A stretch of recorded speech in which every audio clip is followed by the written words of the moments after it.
Dark Souls 3. Eu jogo isso desde o lançamento e certamente é o meu favorito da trilogia. Mas nada dura pra sempre, né? Então eu fui enjoando dele e parei de jogar de vez. Até porque 700 horas de gameplay já são o suficiente pra você fazer tudo o que tem direito. Foi então que decidi revisitar ele depois de um ano de hiato e, sinceramente, eu não ia voltar pra jogar a mesma coisa de sempre mais uma vez. Então eu procurei um mod bem famoso na comunidade pra testar a atualização que ele tomou. A última vez que joguei isso foi lá pro final de 2019. O mod em questão é o Cinders, e já fazem uns 3 meses que eu instalei isso, então estou numa atualização um pouco mais antiga, mas nada que vai mudar a experiência bruscamente. Pra quem não conhece o mod, basicamente ele adiciona uma porrada de itens novos, fazem as armas e as armaduras terem efeitos especiais, agora não tem mais upgrade, só infusão, traz também chefes novos e balanceia algumas builds que são horríveis. Começando, já vemos que existem muito mais classes do que o comum, mas mesmo assim eu comecei o jogo com a classe Deprived. Afinal, na minha opinião, a melhor classe desse jogo aqui é a mais generalista possível, até porque eu planejo realocar meus pontos várias vezes. Peguei também uma Master Key, pois isso me poupará um tempão de ficar procurando chaves básicas. E agora que o bicho está montado, podemos começar. Bem, já vemos que o nosso ponto de partida mudou. Agora começamos a alguns metros do spawn original. Nada muito diferente, né? Olhando para o entorno já vi algumas figuras que não estão aqui normalmente. Primeiro foi um gigante arborizado que me permite avançar uma jogada. E ao seu lado tinha um dummy, para quem quisesse testar o dano da arma. Nada de útil para mim, então apenas saí para derrotar os inimigos do tutorial. Simples, né? Nope. No segundo que eu pisei para fora da caverna, eu me deparei com um boss diferente. O que não era um problema, pois eu dou bastante dano e eu acabei morrendo para ele algumas vezes. Mas depois de uma experiência adquirida, passamos. Com ele morto, podemos ir para a arena do antigo boss do tutorial. Aqui conhecemos algumas figuras bastante exóticas. E tem um monte de mecânicas pra gente brincar, como por exemplo vestir uma skin de armadura sem ter que realmente usar ela. Pra quem gosta de druida, tem um adestrador pra montar uma build interessante. Vemos também que tem um cara que melhora os efeitos dos anéis. Realmente muito legal, mas eu não tenho interesse nisso na minha primeira jogada pelo menos. Finalmente chegamos em Firelink Shrine. Aqui tem 1 milhão de itens pra gente pegar, inclusive aqui tem um set que aumenta o tanto de alma que você ganha. Vai ser bem útil, só vou usar ele daqui pra frente. E uma coisa a se notar é que agora a torre está aberta, então não precisamos mais fazer aquele glitch escroto de ficar saltando na árvore. Já pegamos tudo que era relevante por aqui, então a gente pode começar realmente a nossa jornada. Já começamos numa fogueira com localização nova. E isso é extremamente positivo, até porque eu nunca visito essa parte do mapa, né? Seguindo o caminho, nós temos a nossa primeira invasão por um espírito sombrio. E eu tomei umas pauladas até eu perceber que as mãos que eu estava utilizando eram muito ruins, principalmente porque elas não têm alcance nenhum. Então, depois de eu ter trocado por uma arma um pouco melhor, ela finalmente morreu. Entrando onde era o antigo spawn desse mapa, podemos ver que tem um altar que nos teleporta pro local mais high level do jogo inteiro. Então isso aqui vai ficar pra daqui a bastante tempo. Além disso, vi também que o segundo mapa já é explorável a partir de agora. E isso me deixa bastante animado para fazer outras runs, já que um dos maiores problemas de Dark Souls 3, na minha opinião, é o quão linear ele é. Ele não te dá liberdade para você explorar o que você quiser. Então, isso aqui deixa a gameplay muito mais dinâmica. Enfim, seguindo o caminho original, né? A gente pode ir para uma torre que tem um dragão em cima. E dentro dela tem duas coisas maravilhosas. Uma fogueira e Solaire de Astora, que é o melhor NPC que teve o desprazer de viver nesse universo aqui. Basicamente ele se comporta como um líder de guilda, onde você dá alguns itens específicos para ele e ele te devolve alguns equipamentos únicos. Outra diferença que vemos é que além da mímica do andar de baixo, temos uma no andar de cima. E isso reflete bem o que vai acontecer daqui pra frente, já que o número de mímicas nesse mod aumentou significativamente em relação ao Vanilla. Agora podemos ir para a torre da frente. E o que é interessante é que agora eu não preciso mais conversar com nenhum NPC para conseguir a chave do calabouço. Então eu posso simplesmente ir lá direto com a Master Key. Só que é cheio de gente ali no meio do caminho e eu não tô muito afim de lutar com eles. Esse Dark Wraith é a mesma coisa de sempre, só que a diferença é que dessa vez ele nos dropa a armadura completa dele, além do olho, é claro. Bem, então, hora de voltar, né? Só que eu descobri que às vezes o karma vem pra morder a sua bunda bem antes do que você imagina. Ai, aí acontece, né? Enfim, continuando o caminho, eu encontrei uma espada que me fez lembrar o porquê que eu gostava tanto de jogar esse mod. Basicamente, o fato da sua mana regenerar faz com que você tenha muito mais possibilidades de brincar com as builds. Então, na primeira vez que eu joguei esse mod, eu peguei uma arma que tinha um alcance gigantesco com o Weapon Art e utilizei ela achando que ela era a coisa mais roubada do mundo. Só que nessa run eu fui descobrir que existem coisas muito mais roubadas e que você não precisa nem usar o cérebro pra zerar. Então, segue o jogo. Na praça onde encontramos aquele gordão alado, nós encontramos uma versão mini do Pursuer. E é bem interessante ver que agora ele virou um NPC que te invade. E também ele não é tão complicado se você pokear ele de longe. Facinho ele morre, né? E a mesma coisa vale pro próximo NPC, que é basicamente a mesma coisa, só que ele não usa um Great Shield, né? Mas o moveset dele é basicamente o mesmo, porque ele usa o mesmo tipo de arma. Podemos então ir para o primeiro chefe fora do tutorial. E algo a se notar é que ele possui bastante vida a mais do que no normal. Só que, claro, ele não virou uma esponja de dano gigantesca. Então ficou muito bom, ainda mais porque podemos testar builds novas que normalmente não se tem nesse jogo. E agora que ele tá morto, podemos matar aquele bicho de gelo do lado de fora. E é claro, né, esse bicho sempre fica travado por parede invisível, então eu sempre utilizo isso ao meu favor. Agora podemos ir para o assentamento dos mortos-vivos no caminho padrão de uma run. Indo pra ponte que tem aquele monte de peregrino morto, eu lembrei que tinha um atalho pro outro lado dela. Inclusive foi aqui que eu encontrei a arma que eu utilizei no meu primeiro gameplay, mas agora ela tá num local diferente. E antes que eu pudesse procurar onde que ela tava, eu fui invadido por um daqueles gárgulas lá do meio do jogo e tomei uma paulada até matar ele. Vi então que lá próximo do portão tinha um baú, mas era uma mímica e ela me dropou uma Penetrating Sword, que é uma das armas dos chefes de Demon Souls e a minha antiga xodozinha. Agora que eu peguei uma arma melhor, eu segui para acender as fogueiras desse mapa e já fui em direção ao chefe da área, que é a árvore Beyblade lá. Fui bem descuidado com os inimigos em volta dela e acabei falecendo por bobeira, mas na próxima ela me deu uma grande ajuda matando todos eles com uma giradinha. E depois disso foi só finalizar. Essa parte do mapa já foi limpa. É hora de ir para a região do elevador. No caminho de lá me deparei com um baú que acabou acordando um chefe novo. Ele é um daqueles guerreiros Grimm de Dark Souls 2 e está acompanhado de um cachorro. Nesse aí eu tinha que tomar um certo cuidado, porque ele dá bastante dano quando ele acerta os dois machados. Após um spam insano de Weapon Art, ele foi morto. Seguimos então para a região do meio do elevador. Lá eu encontrei um NPC que vende umas armas do Bloodborne. E, aliás, você consegue transformar o seu jogo num Bloodborne se você quiser. É bem possível fazer isso nesse mod, já que todos os equipamentos de Bloodborne estão aqui, basicamente. Não tem mais nada para fazer no assentamento, então hora de ir pro bosque. Descendo lá, já fui recepcionado por um Outrider que ficava no meio da sala. Mas, como sempre, eles cooperam não ultrapassando a parede invisível. No trajeto pro bosque tinha um Black Knight nos esteroides. E eu tomei uma porrada que me fez correr pra fogueira igual um louco. Mas no final ele foi de base, junto com a açougueira lá de baixo. Chegando no bosque eu já fui recepcionado pelo Forlorn logo de cara. Ele é um maluco que te invade umas 38 vezes no Dark Souls 2. As lanças dele têm um alcance muito parecido com o meu, então pokear ele de longe com a Weapon Art não é lá muito efetivo. Então acabei matando ele da forma mais convencional mesmo.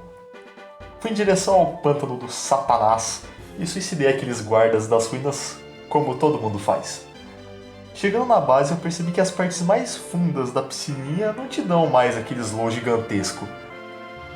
Então eu apaguei lá as 3 chamas e subi para matar o Stray Demon da ponte. Fiquei mais ou menos uns 2 anos coletando todos os itens que eu via pela frente desse mapa aqui. E agora eu tô pronto para matar o Abyss Watchers. Como sempre esse chefe dá bastante dano, mas o meu alcance deixou as coisas um pouco mais tranquilas. Aqui a estratégia foi procurar dar o máximo de backstabs possível. ele tem pouca vida, então agora ele tá bem de boa a 7 palmos do chão. Fui pras catacumbas e eu lembrei que aqui tinha uma das piores escavadas do jogo. E o único propósito que ela existe é pra você ser atropelado por uma bola de esqueletos. Lá no coração da dungeon, eu fui invadido por um cavaleiro louco igualzinho o Roderick da versão padrão. Ainda bem que ele não consegue dar parry em um weapon art, né? A parte inferior desse mapa virou uma infestação de rodas esqueleto, que eu odeio, então eu só saí correndo mesmo. Chegando na parte do chefe, eu fui invadido por um ser que parecia um mini esqueleto. Acho que ele queria se misturar em meio à multidão.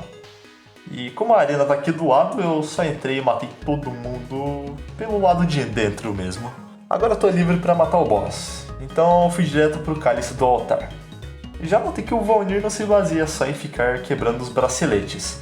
Agora ele realmente tem uma barra de HP. E com certeza é bem melhor desse jeito, porque a batalha antes era fácil demais e esse chefe parecia estar meio deslocado. Ele não parecia um chefe realmente. Enfim, é hora de ir pra catedral, então vamos matar um mago de cristal. Dessa vez eu escolhi uma arma um pouco mais pesada, e ela tem uma das melhores weapon arts do jogo. E basicamente ela te transforma numa esponja de dano, enquanto dá um dano gigantesco. Mas no momento que eu estava matando esse chefe, eu ainda não tinha percebido o quão roubado era isso. Essa é a parte mais irritante da run, na minha opinião. Esses cachorros malditos ficam teleportando pro teu lado o tempo todo. E também tem esse cara falando pra caramba como se nada tivesse acontecendo. Sério, o que eles tinham na cabeça pra fazer esses bichos assim? De qualquer forma. Indo pra aquele Partenon, eu já avistei uma fog de chefe. E lá dentro tinha o Cavaleiro de Morne versão Titã. Foi aqui que eu pude usar mais a estratégia das almas desse martelão. Parece até aquela magia do God of War 1, lembra? Como vocês podem ver, essas almas dão pouco dano individualmente, mas elas batem muitas vezes. O poder do Hades é roubado até em outros jogos. Foi aqui que a minha ficha que tancar muito dano e healar depois deixava as lutas muito mais suaves. Então eu fui buscar uma arma que tivesse uma weapon art igual. E pra minha surpresa, aquela espadinha do Dark Souls 2 era bastante similar a essa, só que com um dano instantâneo. Enfim, agora eu posso testar se era tudo isso mesmo, né? Eu usei 2 NPCs invasores como cobaias e eu vi que o cérebro chegava a derreter. Afinal, não precisa de um pra poder zerar com essa estratégia. E é claro que isso aqui dá menos dano que outras builds, mas não precisa ficar desviando de nada. É só uma questão de ficar batendo esse negócio no chão e curar até que todo mundo morre. Não preciso nem falar que o próximo chefe foi um passeio no parque, né? Antes de ir pra Disneylândia, eu dei uma passada naquele lago de fogo. Nessa região aberta tem 3 cobras de choque no lugar de uma só. E assim, é tão incomum você matar elas de forma justa que eu até tinha esquecido a caquinha que era. Afinal, você é atirado pra trás pra qualquer giradinha que ela te dá. E é claro que tem uma balista sempre te atirando lá do fundo. Enfim, lá pra entrada do próximo boss tinha um Pyromancer. E aqui tá cheio daqueles barrigudinhos sem perna. Então, primeiro eu acabei com todos eles e depois eu fui pro jovem ali. Já cheguei no chefe pensando que ia ser trivial, mas eu lembrei que ele realmente se esforça pra te acertar as magias. Além de que eu não machuco tanto que eu esperava. Mas depois de muitos estos, ele se foi. Ou foi o que eu pensava nesse momento. Subi pra desativar a balista e lá tinha uma espécie de pingu dividido em 3. Chamei um por um e foi indo, né?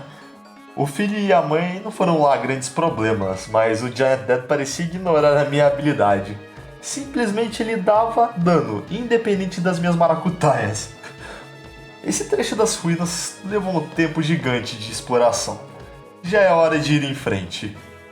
Chegamos finalmente em Curitiba. Agora aqui tem um monte de ventos que te dão friagem. Então fui invadido por alguns NPCs e já desci pro calabouço. A parte inicial tá infestada de espíritos sombrios. E aqui tem bem mais cara de dungeon agora. Ficou bem melhor de explorar também. A Master Key faz com que tu possa limpar o mapa em uma tacada só. Olha só, mais uma fog nova. E 2 Crystal Lizards grandinhos. KKK, easy peasy, né? Foi o que eu pensei, mas olhando com um pouco mais de frieza, esses aí dão um stagger imoral. E sabe essa bolinha que fica te seguindo? Sim, ela te segue pra sempre até acertar. A facilidade de ser combado por um monte dessas junto dos dois é bastante grande. Ainda bem que o placar contou o ponto pra mim também. Enfim, no caminho, um samurai veio tirar satisfação. E soltou uma explosão até a morte. E o mesmo vale pro próximo, que é um Pursuer de novo. Agora ele nos libera uma fogueira após morrer. Nesse momento eu pulei o Yorm pra matar o Sullivan, mas nesse momento eu fui um imbecil e não gravei a próxima parte do segmento até a Norlondo. Então vai um resumo da batalha em animação mesmo.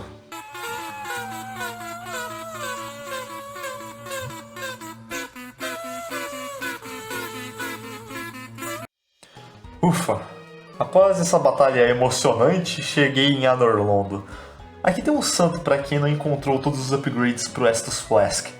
Mas você vai ter que pagar com Allstones, então boa sorte farmando inimigos lotados de buff. Matei 2 daquelas aranhas que dão curse e fui pro Aldrich. Agora que eu tenho essa build, ele perdeu o ataque do teleporte, que era o segundo mais forte na minha opinião. Ele dava bastante dano e ainda te dava stagger, mas ele perdeu as 2 vantagens. Mesmo assim, eu tô dando menos dano. No final eu acho que ele tá mais forte, mas ele toma counter pra essa build.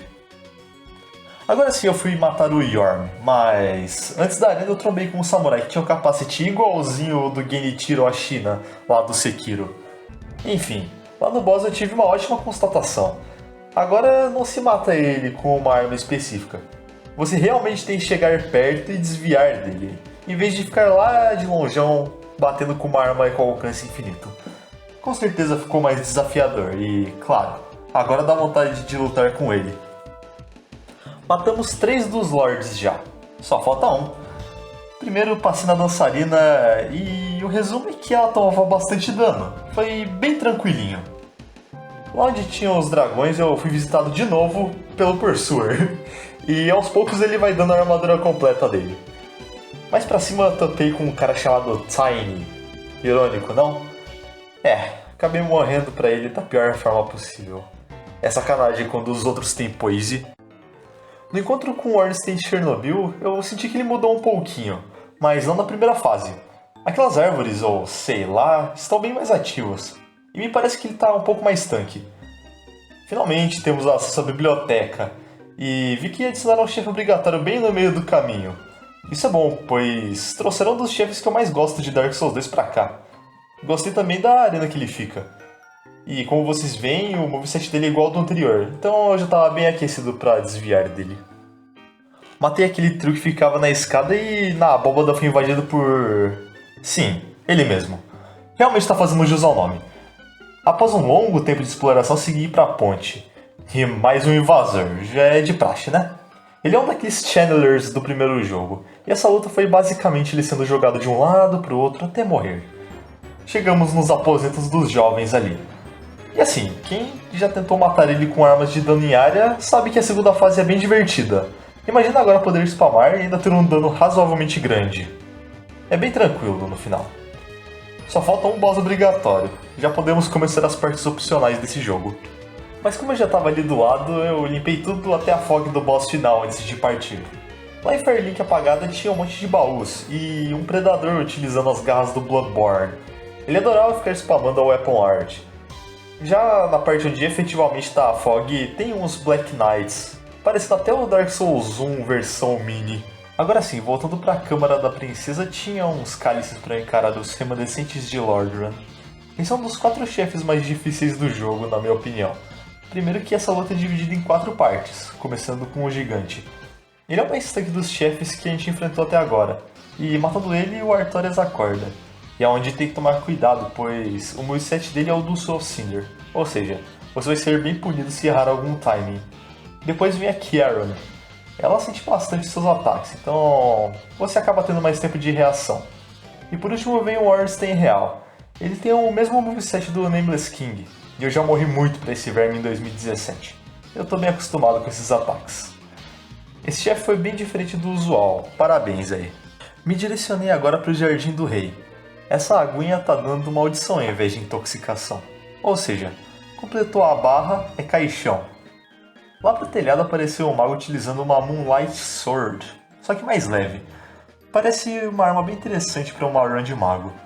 Só um detalhe para quando eu fui desbloquear o atalho, eles fizeram uma barricada com 3 magos suportes e 2 paladinos. Tá aí um corredor para sair correndo, viu? Tudo limpo. Hora do boss, né? A luta é bem padrão, só que tem que tomar cuidado para não tomar o hit dele sem o buff da arma. E sempre olhar na barra de curse para não tomar um HK lindo. Avançando, não temos mais acesso a Firelink noturna. No lugar aparece um teleporte pro Pico dos Dragões. E dá pra ver que deixaram todos os bosses no máximo deles, né? Apesar de ser possível matar esse Wyvern na forma Shadow of the Colossus normal, dá pra vencer na porrada mesmo. E é claro que eu escolhi essa opção. Dei um respect para poder usar a espada do Four Kings, matei uma cabra no meio do caminho e ativei o Nameless King.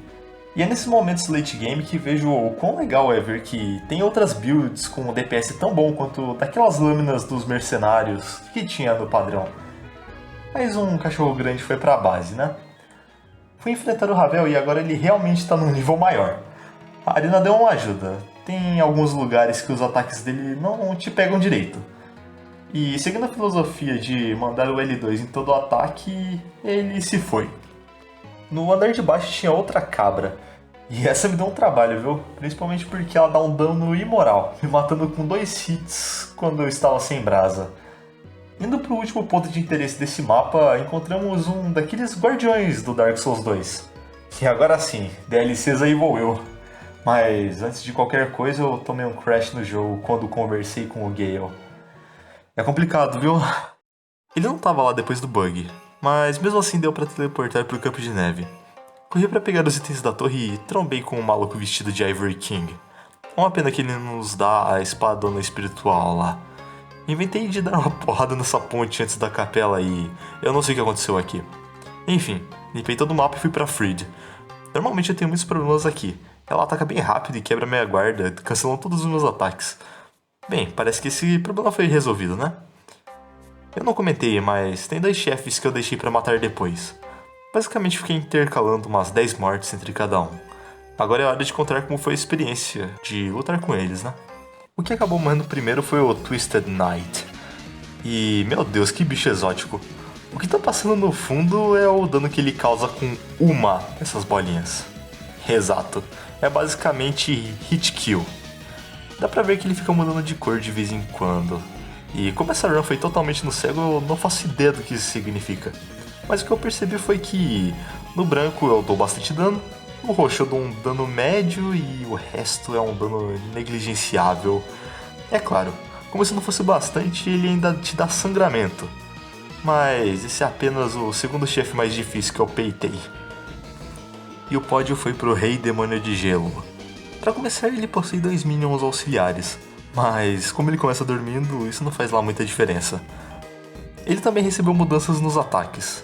Por exemplo, aquela explosão que ele dava agora gera um orbe de gelo, que atira em você até tu decidir ir lá quebrar. Tem uns 3 golpes no moveset dele que atingem a arena inteira. Tá pouco? Só vai olhando a barra de congelamento. Ela reseta logo após tu tomar um Frostbite mesmo e eras. Eu cheguei a citar que esse chefe se cura. É bem pouco, mas olha como ele é completo. Acho que deu tempo de perceber que ele é simplesmente o mais tanque de todos os chefes, né? Ainda bem que eu tinha essa arma pra financiar a vitória, viu? Só faltou matar aquele lobo, mas não tinha nada pra nós na arena, a não ser uma fogueira. Enfim, chegou a hora de visitar o mapa mais high level do jogo. O maior cuidado que tem que se ter aqui é o de sempre, né? Esses anjos te fuzilando. E sim, eles dão o mesmo dano do pré-nerf, então uma rajada já te mata. Pulei do precipício e encontrei os bichões lá. Aqui eu senti que essa build não é tão legal quanto em outros lugares, principalmente porque eles ficam correndo muito pela arena. Nesse caso seria mais legal ficar rolando e atacando super rápido. Na segunda fase já não é tão ruim assim, mas você tem que enfrentar a versão do Hyper Laser. A outra ele se mexe um pouco mais. Pousando na cidadela eu passei pelo corredor de arqueiros e matei aquele invocador. Conheci também o invasor mais fraco de toda a run. Sério, foram 3 hits e ele já morreu? O sistema de checkpoints também mudou um pouco. Por exemplo, nas próximas fogueiras precisamos sempre matar o espírito sombrio. E algo se notar é que a exploração desse mapa não mudou tanto da versão padrão para desse mod. Topei com o Midir, e foi o clássico, né? Fiquei me abrigando no ponto cego dele até ele cair. Então eu me dirigi para Half-Light. E agora ela realmente está com um HP de chefe. É como se ela tivesse um monte de Estus Flask embutido na barra dela. O suporte também pareceu spawnar com menos frequência, fazendo a luta um pouco mais mano a mano. Dessa vez a Filianor tem um guardião. O cara é um helicóptero mesmo. Ele só fica rodando essa alabarda. Não entendi também o porquê ele usa duas. Tem louco pra tudo, né? Enfim, depois de destruir o mundo, eu fui matar a Shira e fiz a cagada de ativar a batalha com o Gale. Apenas quitei e voltei depois mesmo. Ele não parece ter sido alterado, donando demais nele em relação a uma run normal. E acabei utilizando um pouco menos a Weapon Art nesse aqui. Tem muito mais brecha para atacar depois do rolamento. Os comentários do Gale valem ainda mais pro Midir, já que as brechas que tu tem para acertar a cabeça dele são ainda mais curtas. Acho que essas lutas foram mais suaves, pois já morri muitas vezes para esses dois. Cheguei até a perder quase todas as minhas Embers tentando matar eles no New Game Mais 7. Você pode estar se perguntando se não tá faltando nenhum chefe antes do último, e a resposta é sim. Nessa run eu não encontrei a chave para a passagem do Gundyr. Ela tava lá na torre do sino de Firelink, mas eu não passei lá de novo. É uma pena, mas é a vida, né? Chegou o último boss. E... sim, ele é um dos 4 mais difíceis na minha opinião. Eu tenho muitos problemas com esse daqui, viu? Afinal, ele tem um moveset que foge dos padrões do resto, principalmente por ser um pouco mais imprevisível. Há também o fato que errar um timing é bastante punitivo, e a minha estratégia de ficar tancando não funcionou muito bem nele. Então eu usei uma arma um pouco mais rápida para ter mais aberturas de esquiva. Matei o Soft Cinder e a jornada chegou ao fim, né? Adorei rejogar isso aqui. E claro, revisitar algo que passei centenas de horas com muito mais conteúdo e estímulo para se explorar tudo de novo é a melhor parte. Obviamente eu recomendo todo mundo a pelo menos testar uma run. Com certeza a sua experiência vai ser boa. Por fim, eu gostaria de ter o feedback de vocês. Afinal, se você está assistindo até agora, deve ter alguma coisa boa nesse vídeo. Enfim, obrigado por assistir e até a próxima!